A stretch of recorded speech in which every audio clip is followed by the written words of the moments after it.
I grew up in Quebec. Thank you very much. I feel quite at home here. I grew up in a big family. There were 8 kids in my family, and my father loved my mom to bits, and he used to follow her everywhere she went, and used to serenade her. And well, with 8 kids in the family, I guess you all know where he sang his greatest hits. My mom used to give us hell. We lived in Quebec, and when I used to get in trouble, I used to get in trouble in 5 languages, because growing up in Quebec, I spoke French with my friends, English with my brothers and sisters, Portuguese with my parents. I've learned Italian, and I understand Spanish, and I've got a multiple personality disorder. But when my mom gave me a heck, it would be sounding something kind of like this. Ai curisc, you go to your room, tout de suite, capiche? Gracias. There's no messing with mama. But you know, they taught me the gift of perseverance, and they never let me give up on my dreams. And well, I wanted to be a hockey player. That didn't turn out, so I changed my dream around a little bit, and singing was what came next. But I wasn't singing until I was in university.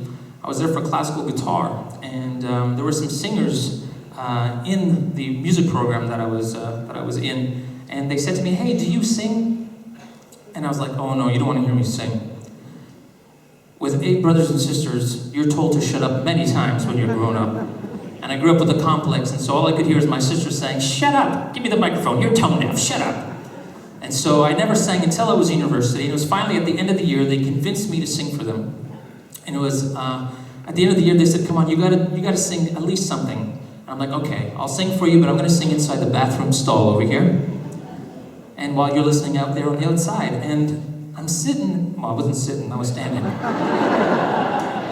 little too much information. I was standing there, and I'm thinking, what am I gonna sing for these sopranos? These were opera singers. You know, and I grew up listening to, you know, like Bon Jovi, Guns N' Roses, Metallica, and I knew nothing about opera at the time, and so I started thinking about what my dad used to do when he used to serenade my mom, as he used to start in one language, end up in another one, and start singing gibberish, and it worked. With 8 kids in the family, I wasn't gonna, you know, question that, so I figured I'll just make up things as I go along. And I started thinking, well, what sounds operatic? What sounds Italian? And the only thing that came to mind was fettuccine alfredo. And so I figured, well, why not? And it sounded something kind of like this. Fettuccine alfredo, spaghettini, pasta alla bolognese. And I opened the door, and the girls were crying. They're like, "Oh my God, we gotta take you to the Dean of Music." I'm like, "Are you kidding me? You're crying over Italian pasta dishes, now I gotta sing for the Dean of Music?" I remember getting up there. It was the 4th floor of the University of Ottawa. And I walk into the office, and there before me stood up from his desk a 7-foot tall man. No hair on his head. And his name was Ingemar. And he looks at me and he says, "So, what do you have prepared for me today? Do you know any Mozart?" I'm like, "Ooh, Mozart, I'm sorry, I don't know any Mozart." "Perhaps some Lieder?" I'm like, "Lieder? Sorry, I don't know Leader of the Pack either." "Do you know the national anthem?" "Sorry, I was always late for school, I never made it to that part, but how about I improvise something for you?" He's like, "Very well." Can't believe I was doing this, but... Fettuccine alfredo, spaghettini, pasta alla bolognese.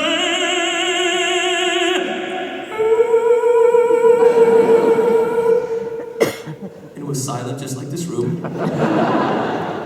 And he looks at me and he says, "Well, you do have potential, but we don't have any openings for cooks at the university." He knew a little bit about Italian.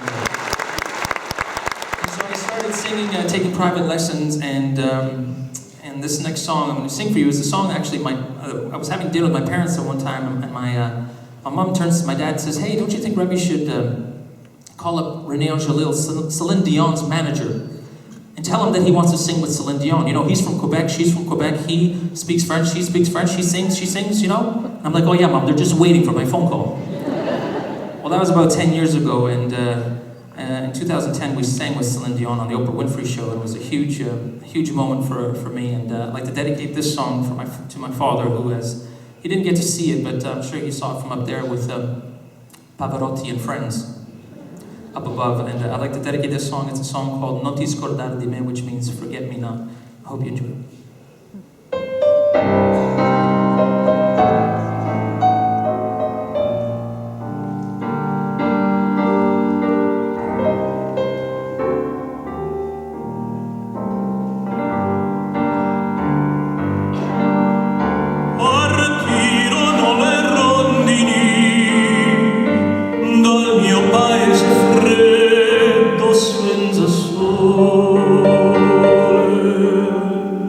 Cercando primavere di viole,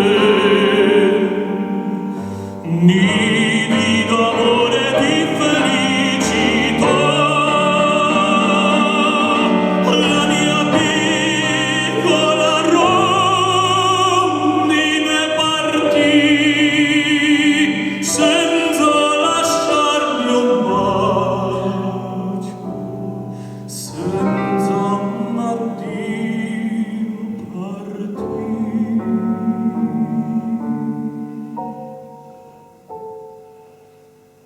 Non ti scordar di me, la vita mia legati a te. Io t'amo sempre più, nel sogno mio rimani tu.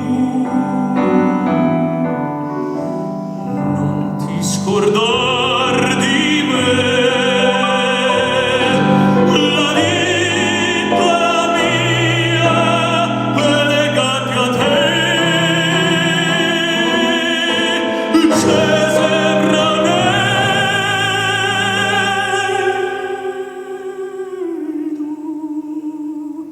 nel mio cor per te.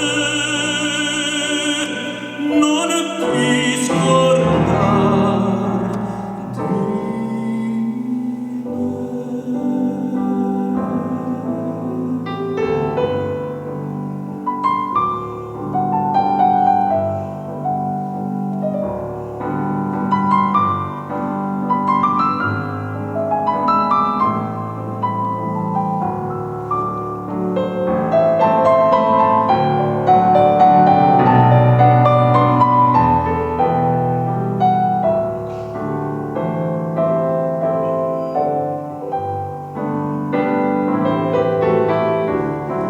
Non ti scordar